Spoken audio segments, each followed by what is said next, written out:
Hello everyone, welcome back to another episode of r/PettyRevenge. In today's episode, kept finding bottles of peppermint schnapps in my yard. I collected then waited. Bought a car to spite someone who wanted it. Want to be a bully at work? I can break your spirit with words too. Before we get started, make sure to subscribe so you will never miss a video. So let's get started. Kept finding bottles of peppermint schnapps in my yard. I collected then waited. I bought a house on a corner when I moved to this area. I kept the yard cut and clean. This corner seems to be a place where trash was thrown out regularly. From the beginning I kept finding peppermint schnapps pints along one of the fence lines. The first one I hit with a mower. It seemed every day I would see one on my property in the same spot. I knew it had to be a neighbor, so I quit throwing them in the recycling bin and started to collect one after another. I hoped to eventually find whoever had this bad habit. I filled one huge contractor bag. Then one turned into two. One day I was off early and trimming the hedges by the house. Then I heard it. A thunk followed by something hitting the fence. I finally caught the litter bug. Now I have the car and driver. I jumped in my truck and headed the direction the guy went. He had just got out of the car and went inside. I drove back home and loaded the heavy bags of glass pints. Later that evening I went to this man's house. There was another car in the driveway. I got out, rang the doorbell and walked back to get the bags. An older woman answered the door as I was coming back. She asked if she could help me. I said yes. I told her that Eve dealt with this problem and was tired of it. The husband had now come outside. I took one bag and dumped it on the driveway. Bottles broke and flopped around. I grabbed the other bag and did the same. I told them that I was sick of picking up after him and had better not see another pint in my yard. She immediately turned to him and started yelling. Apparently he had a bad drinking problem and promised that he quit. He would down the pint before he got home and my yard was his dumping zone. I never did see another bottle of schnapps after this. I could tell that you are normally a very patient person, but this one time you just snapped. The guy probably meant no harm, but he went way too far. Good for you, you were just returning his property. Very civic-minded of you. Think of how much money he'll make at the bottle depot. OP is so kind and neighborly. I had a neighbor dumping a trash bag in front of my house in the middle of the night. A camera finally caught him, and that night of doing it, I went straight to his front door, dumped the entire contents of his trash on his doorstep. Ever since that incident years later, never did it again. Sometimes one has to do that for them to get the hint. Next week on Petty Revenge, some guy collected all the schnapps bottles I was throwing on his lawn and dumped them in my driveway, causing a huge blowout with my wife. Took all the bottles to the redemption center and bought 2 bottles of schnapps with the proceeds. Ah, peppermint schnapps. That way his breath don't stink of booze, smart. Glad you told her. This dude was drunk driving daily and would eventually hurt either himself or someone else. As a raging alcoholic for some time, I often wonder how I was ever fooling anybody. And of course, the answer is I really don't think I was. And now that I don't behave like that anymore, every time the little voice in my head pipes up, my immediate thought is that there's simply no way I could ever get away with it without someone noticing. I'm always astonished when I hear about people who manage to hide severe drinking habits from the people they live with. Bought a car to spite someone who wanted it. This is long and involves some fairly esoteric Navy knowledge. About 20 years ago, I was a Navy pilot going on my first deployment, flying helicopters off of a destroyer. Over the small flotilla of ships in the Med was a Commodore. A Commodore is a captain who is given command of multiple ships. This Commodore, who I shall call Chuck, was also a complete jackass. Here are 2 examples of his assholery. One day after flying all morning, we were tasked with picking the Commodore up from one ship and bringing him to our ship. Easy enough. It was about noon and we had not eaten. It is customary for ships to provide boxed lunches to flight crews if they land around a mealtime, so we requested lunch. After we land, he keeps us waiting for about a half hour without shutting down before he gets on board. During that period, someone brought out 4 styrofoam boxes with pizza in them. Score. They provided no explanation, never connected to the communication system, just put them in the cabin and left. So, we fly Chuck and his staff to our ship, shut down and offload everything. The crewmen dig into the pizza, while the other pilot does paperwork and I rinse the engines. After I'm done, the OIC, our boss, comes to me and asks me what happened to the pizza. I explained that I think the crew ate most of it. I hadn't had any yet. It turns out the pizza was for Chuck. He got angry and dressed down our OIC for fostering thievery amongst his men.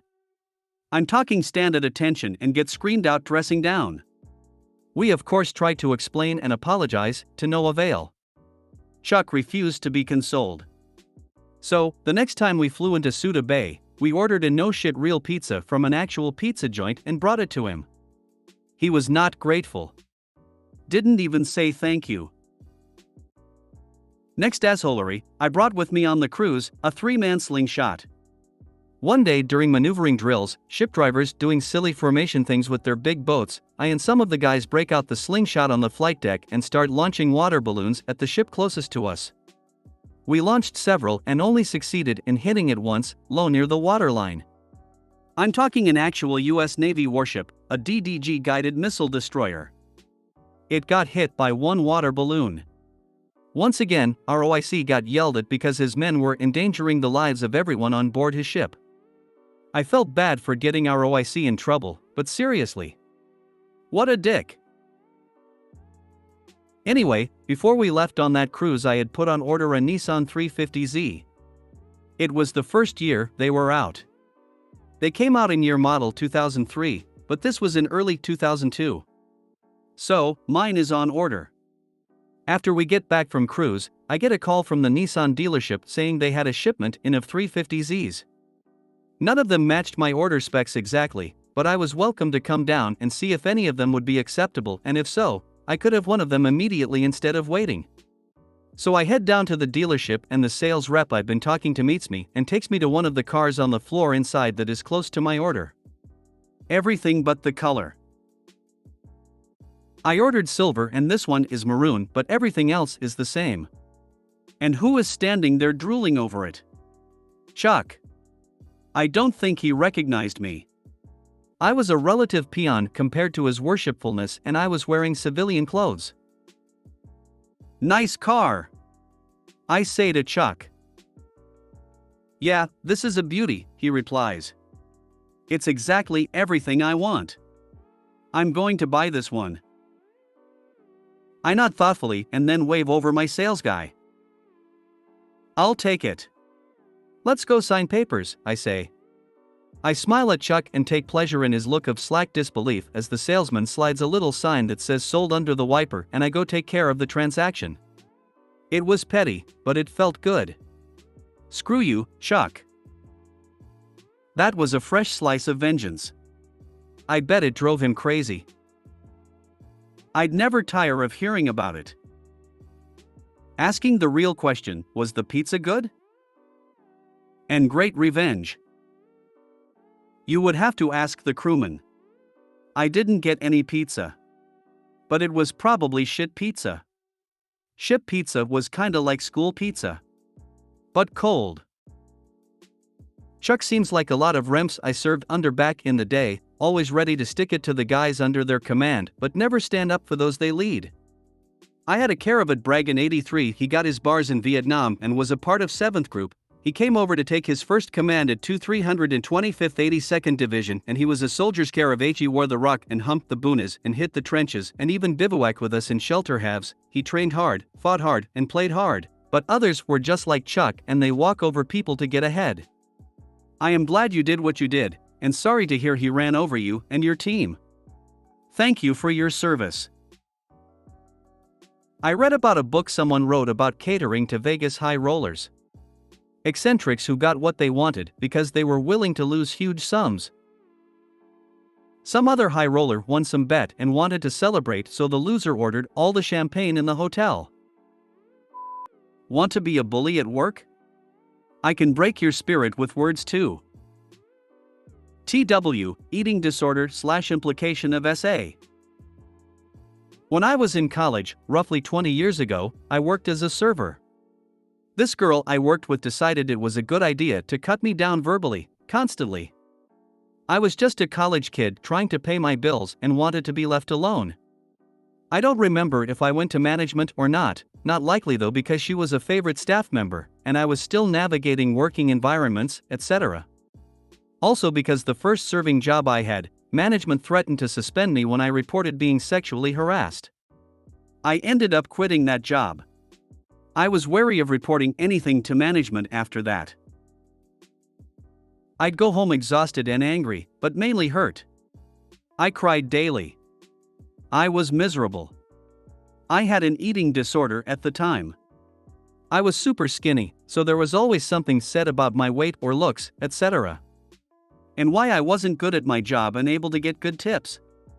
I was often too tired to eat and once fell asleep in the car about to drive home after a night shift and woke up the next morning to her best friend, who was actually nice, tapping on my window telling me I was going to be late clocking in.